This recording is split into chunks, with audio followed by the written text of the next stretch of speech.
para wakil hakim yang hadir di sini, Abah Jaka PhD Al-Khalis PhD, Kiai Haji Lukmanul Hakim, Kiai Haji Tri Wahyu, Kiai Haji Ahmad Lutfi Al-Wahabi, para pimpinan madrasah, pemangku manaqib, ikhwan akhwat Qori wa Qadiriyah Naqsabandiyah, para pesantren Suryalaya Yasin Arasa.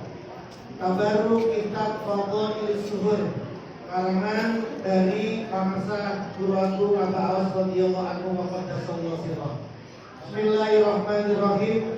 Al-Faslu Tsani Asyarah, pasal yang ke-12 fi syahri Dzulhijjah, di dalam menjelaskan bulan Dzulhijjah.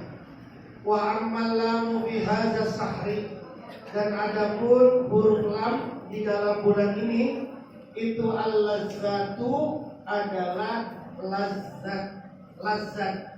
Masuk ke Jakarta menjadi lazat. Apa itu lazat? Apa itu lezat? Al-lazzatu adapun kelezatan idrakul mulaim min haitsu annahu mulaim. Bertemunya, bersamanya hal-hal yang dicocoki, hal-hal yang sesuai dari arah bahwasanya hal itu adalah sesuatu yang disesuaikan. Maksudnya begini, lezat itu adalah ketika samanya apa yang dinikmati dengan orang yang menikmati itu sama, satu frekuensi, satu hal, satu jalur. Itu namanya lezat. Contoh, kopi luwak lezat nggak lezat? Kopi luwak lezat. Tapi kalau yang minum ini lagi sariawan atau lagi batuk-batuk, maka minum kopi luwak menjadi tidak lezat. Nasi kebuli pakai kambing itu enak nggak? Nasi mandi, nasi biryani lezat nggak? Lezat. Tapi sariawan mulutnya, ini lezat nggak? Nah. Atau mulutnya mah sehat-sehat, mulutnya mah enak, tapi kopinya nggak karu-karuan dinginnya. Kopinya ini kopi yang jelas, gitu ya. Riung bukan, kenangan bukan, gitu ya. Nggak jelas, maka tidak menemukan kelezatan. Jadi lezat itu kesesuaian apa yang dinikmati dengan siapa yang menikmati. Kita lagi di gunung, indah banget gunungnya, tapi matanya lagi sakit, maka tidak bisa menemukan kelezatan di dalam memandang gunung. Begitu seterusnya. Begitupun dengan zikir. Zikir ketika tidak sinkron antara zikir dengan orang yang berzikirnya, maka tidak menemukan kelezatan. Zikir kalimat la ilaha illallah itu udah sesuatu yang paling lezat, sudah jelas lezatnya. Tapi yang membaca, yang lagi zikir sakit, matanya lagi zikir udah tahu, masih baru pemula zikir jahar la ilaha illallah, tapi matanya melek, kira-kira menemukan kelezatan nggak? Matanya melek sampai ngeliatin orang kanan kiri, mulutnya mencapai la ilaha illallah, merasa lezat nggak? Nah, kupingnya didengerin banget yang lain-lain nih. Lagi zikir, kupingnya dengerin apapun saja, maka itu juga tidak menemukan kelezatan. Maka zikir kalau mendapatkan kelezatan, maka yang berzikirnya pun juga harus sehat. Nah, maka sahabat dikatakan di sini, mengatakan di sini, wala tujadu lazzatu zikri.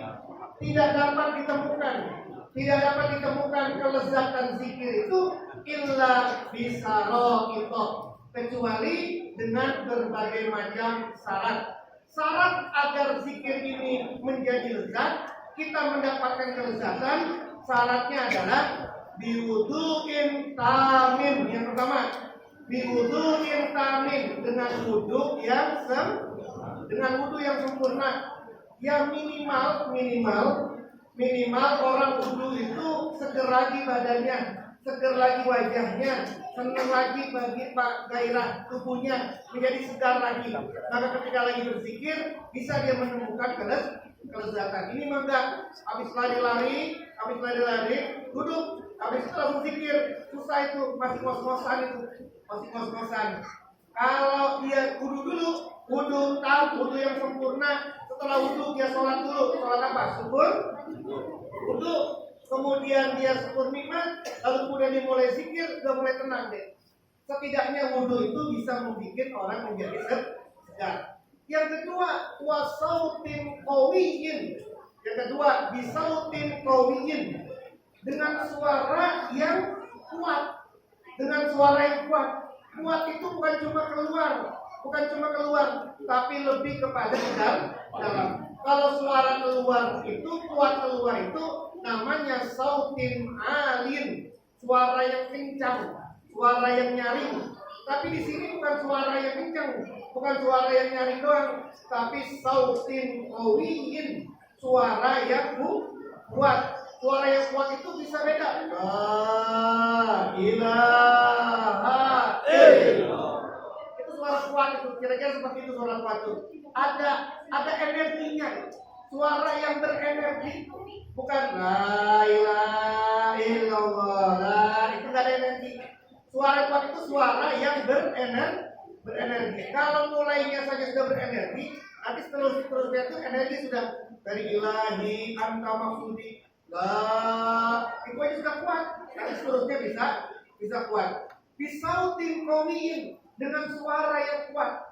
Hatta tahsula anwaruz zikri fi bawatin zakirin, sehingga berhasillah cahaya-cahaya zikir di dalam batinnya orang-orang yang zikir. Kita zikir dengan suara yang kuat, maka cahaya zikir akan memenuhi semua batin kita.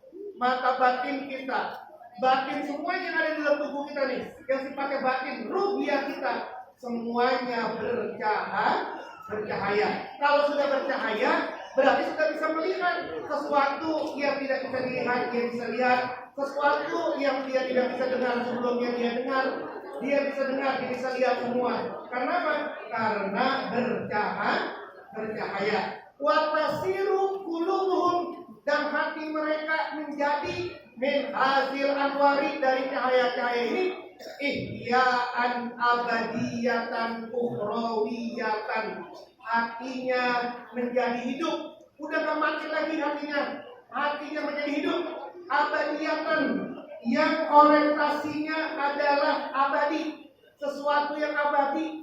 Ukhrawiyatan, yang orientasinya adalah berupa ukhrawi. Orientasi semua yang dilakukan, ibadahnya, pekerjaannya, muamalahnya, orientasinya semua adalah sesuatu yang abadi dan ukhrawi. Bisa seperti ini karena bisautin qawiyin, dengan suara yang kuat, membuat hatinya menjadi bercahaya, membuat hatinya menjadi hidup, yang orientasinya adalah ukhrawi. Orientasi ukhrawi sama orientasi duniawi gampang aja bedanya begini. Yang sering saya contohin begini. Ibu termalam zikiran, kemudian kedatangan malaikat, ini ada orang zikir ini. Lalu kemudian ibu tawarin, Bu, dia ada 10 juta atau mau pahala 10 gunung Uhud. Mau yang mana? Bu, ini ada mau yang mana, Bu? Ini ada pilihannya 10 juta ya sekarang ini, atau mau 10 pahala gunung Uhud. Pilih mana? Iya, ada. Jawab sendiri. Dilema. Rawiyatan abadi. Misalkan ditawarin kayak begitu sama malaikat, malam-malam datang nih, ibu lagi zikiran, lalu kemudian malaikat, kasihan banget ibu-ibu nih, lagi besok lagi berjuang kayak gini orang nih, datang, terus tawarin mau 10 juta apa mau 10 pahala, itu kira-kira mana itu? Kira-kira mana ini? Dijauhin. Nah, itu hatinya ukhrawiyatan, terus abadiyatan. Nah, yang kedua. Yang ketiga, syaratnya adalah bidon bin sadidin, dengan pukulan yang keras. Kenapa kok bidon bin sadidin? Karena pengersa apa di sini? Karena objek daripada zikir adalah hati, al-qalbu. Objeknya adalah qalbu. Hati di dalam Quran dikatakan hati ini bisa keras seperti balhia asyaddu qaswah. Dia bisa keras seperti batu, bahkan lebih keras daripada batu. Karena hati ini keras seperti batu, bahkan lebih keras daripada batu, maka zikirnya harus dorbin syadidin. Seperti kau memukul batu. Kalau mukulnya malam kagak rapi-rapi, itu hancur batu, itu hancur.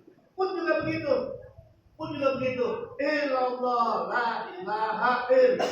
Tuh dipukul, didorbi.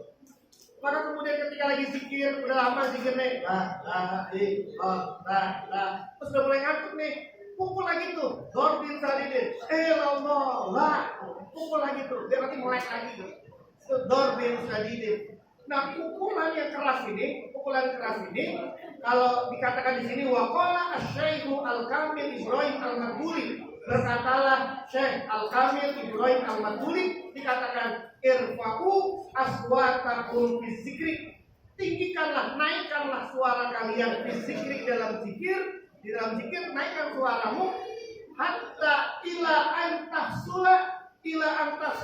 antahsula al-jam'iyatu, sehingga sampai berhasil sebuah jam'iyah, kajam'iyatil arifin, seperti sebuah kelompok organisasinya orang-orang yang arif. Apa itu? Dia ijtima'ul himmami bitawajjuhi ilallah. Yaitu apa itu ijtima'nya? Apa itu kumpulnya orang-orang arifin itu? Ijtima'ul himmami, kumpulnya himmah, kumpulnya tekad-tekad, kumpulnya niat-niat yang kuat. Niat-niat yang kuat ini berkumpul bitawajjuh, untuk mengarah ilallahi, kepada Allah. Bapak punya himmah yang kuat kepada Allah. Anda juga punya, kita punya, semua punya nih. Akhirnya himmah kita kumpul nih, menjadi satu di sini nih. Bitawajjuh ilallah, di dalam mengarah kepada Allah. Tapi kalau kumpulnya kita ini nggak sama kepada orang-orang yang punya himmah yang sama, himmah kita kepada Allah. Tapi teman-teman kita di sekeliling kita ini sehari-hari duduknya, yang satu himmahnya ke dunia, yang satu ke harta, yang satu ke jahit, yang satu ke janda, yang satu ke macam semua tuh. Maka himmah kita ini nggak bisa terkumpul. Kacau balau tuh. Bitawajjuh, di dalam mengarah ilallahi, kepada Allah. Maka tinggal kuat-kuatan untuk himmah-himmah yang menang di situ. Maka kemudian terkumpulnya himmah-himmah itu, wal istighalu bihi an ghairihi, dan menyibukkan diri kepada Allah daripada selain Allah. Kalau ini sudah terkumpul, himmahnya kuat, dorbin sadidnya sudah kuat, tuwiyat lahu maqamut thoriqi bisur'ah, maka makom thoriqah, makom jalan akan dilipat dengan cepat. Maksudnya apa? Kalau dari sini ke Surabaya, dulu mah belum ada mobil, belum ada pesawat, mobilnya juga belum ada tol, bisa 12 jam, bisa 24 jam dari sini ke Surabaya. Lalu kemudian dilipat itu, bisa cuma 1 jam, cukup dengan pesawat, atau naik darat karena udah ada tol, cukup 12 jam. Itu tuwiyat, dilipat, jalan toreko kita dilipat dengan cepat, karena tidak ada siapapun kita yang pengen sampai kepada Allah itu dengan lambat, tidak ada. Pengennya semuanya cepat, nyampe langsung kepada Allah, nggak pakai mampir, nggak pakai lama-lama. Yang lain mah udah nyampe, ini masih lama banget, sakit hatinya, sakit. Mending mampirnya di mana? Mampirnya di neraka gosok-gosok. Ibu, rombongan ada 4 mobil, ada 4 bis, 3 bis udah sampai nih di tujuan, udah sampai di rumah. 1 mobil yang kita tumpangin masih nyangkut di tol karena rusak. Kira-kira hatinya gimana tuh? 3 bis udah nyampe, udah pada mandi, udah pada makan di rumahnya, udah pada kumpul sama istrinya. Ini 1 bis ini masih nyangkut ini di tol karena rusak. Kira-kira hatinya gimana tuh? Itu baru di dunia. Bagaimana nanti di akhirat. Yang lain mah udah enak-enak di surga, udah makan ini, udah nyicipin bidadari yang ini, bidadari yang itu nyicipin semua yang disisihin. Ini mah itu cucuk baru datang. Lu kemana? Nah, nyangkut dulu di mana kerja? Di neraka. Nauzubillah min dzalik. Kalau mau tuyat tahu maqamut thoriq, maka zikirnya dengan du'in tamin, sautin qawiyin, darbin sadidin, semuanya dizikirkan dengan kalimat la ilaha illallah. Assalamualaikum warahmatullahi wabarakatuh.